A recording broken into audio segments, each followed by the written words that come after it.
কি ক'ম, ক'বলৈ আচলতে ভাষা নাই। কাৰণ কিয় আমাৰ এটা জাতিৰ সত্তা, আমাৰ জাতিৰ চিনাকি, আমাক জাতিক চিনাকি কৰাই দিয়া, আমাৰ অসমৰ সম্পদ, আমাৰ গোটেই ভাৰতবৰ্ষৰে সম্পদ এগৰাকী আজি আমাৰ মাজৰ পৰা নোহোৱা হৈ যাবলৈ ক'ব টান পাইছোঁ। কাৰণ কিয় তেখেত আমাৰ মাজত সদায় জীয়াই থাকিব, তেখেত নোহোৱা হৈ কেতিয়াও যাব নোৱাৰে।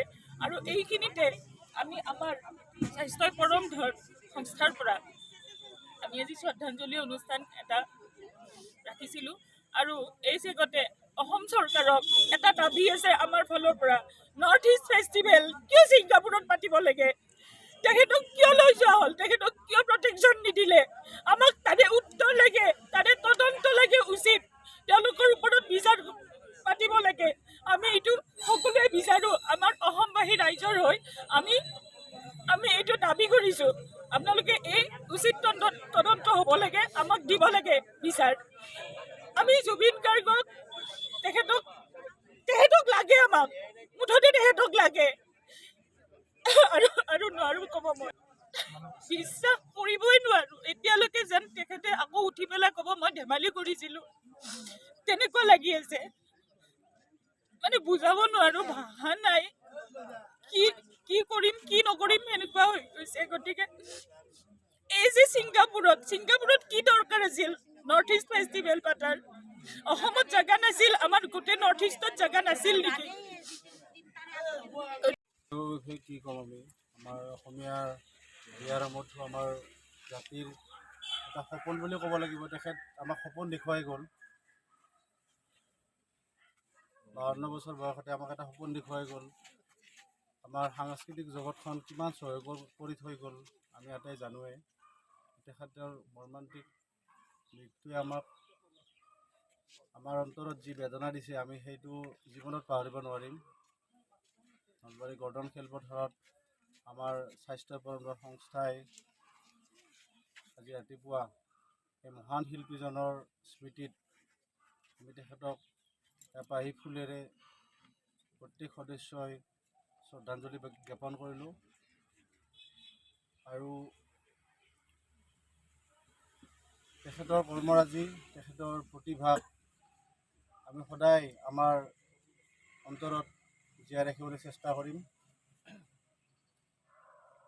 এনেকুৱা শিল্পী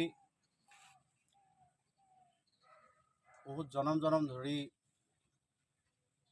আমাৰ অসমত আৰু যে উৎপন্ন হ'ব আৰু যে আহিব, আমি কেতিয়াও কল্পনা কৰিব নোৱাৰোঁ। বহুত দুখ লাগিছে আজি। সকলোৰে চকুত সেমেকা, চকু ক'বলৈ ভাষা নাই কাৰো, সকলোৰে চকু চাওক আপুনি, সকলোৰে চকু সেমেকা আজি তেখেতৰ গান যদি ৰাতিপুৱা আমি আৰম্ভ কৰোঁ, গধূলি শোৱালে আমাৰ গান তেখেতৰ বাজিয়ে থাকে। কি বিহু, কি ফাংচন, কি উৎসৱ, জুবিন গাৰ্গৰ গান অবিহনে আমি আধৰুৱা। সেইজন মহান শিল্পীক আমি আজি আমাৰ মাজৰ পৰা হেৰাই কিমান আমি দুখ অনুভৱ কৰিছোঁ, সেইটো তেখেতৰ অসমৰ প্ৰত্যেকজন গুণমুগ্ধই ভালদৰে উপলব্ধি কৰিছে আজি। যা হওক, তেখেতৰ বিদেশী আত্মাৰ আমি চিৰশান্তি কামনা কৰিছোঁ।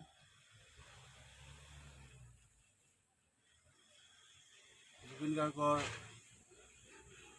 প্ৰতিটো গীত, তেখেতৰ খুহুতীয়া কথাবিলাক আমি সদায় অন্তৰত মনত ৰাখিব। আমি তেখেতৰ দৰে এখন বিশাল অন্তৰৰ মানুহ হ'বলৈ আমি প্ৰত্যেকেই চেষ্টা কৰিম। ধনী দুখীয়া, উচ্চ নীচ, জাতি ভেদ, ধৰ্ম নিৰ্বিশেষে সকলো মানুহে তেখেতক মৰম কৰিছিল। আমিও তেনেকুৱা এজন জুবিন গাৰ্গ হ'বলৈ, তেখেতৰ সত্তাক, তেখেতৰ ব্যক্তিত্বক আমিও সন্মান জনাই তেখেতৰ দৰে হ'বলৈ আমিও চেষ্টা কৰিম। এইখিনি আমাৰ তেখেতৰ প্ৰতি হ'ব শ্ৰদ্ধাঞ্জলি। বিশেষ নকওঁ আৰু, ক'বলৈ ভাষা নাই, অন্তৰ কান্দি আছে যোৱাকালিৰ পৰা।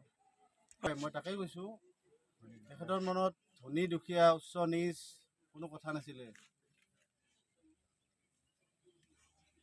তেখেতৰ বাবে আমাৰ জনপ্ৰতিনিধিজন, মন্ত্ৰী MLA যেনেকুৱা তেখেতৰ শাৰীত ৰাখিছিলে, এজন দুখীয়া নিচলাকো সেই শাৰীতে ৰাখিছিলে তেখেতে। সেইকাৰণে তেখেতে জনতাৰ শিল্পী বুলি কয় তেখেতক।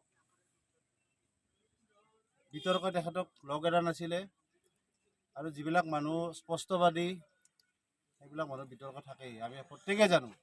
কিন্তু সেই বিতৰ্কই তেখেতক কোনো দিলে হাৰ বনাব নোৱাৰিলে। একমাত্ৰ কাৰণ আছিল আমি তেখেতক সশ্ৰদ্ধ প্ৰণাম কৰিছিলোঁ, আমি মৰম কৰিছিলোঁ। সেইকাৰণে তেখেতৰ ব্যক্তিত্বক বিতৰ্কই আৱৰি ধৰিব নোৱাৰিলে।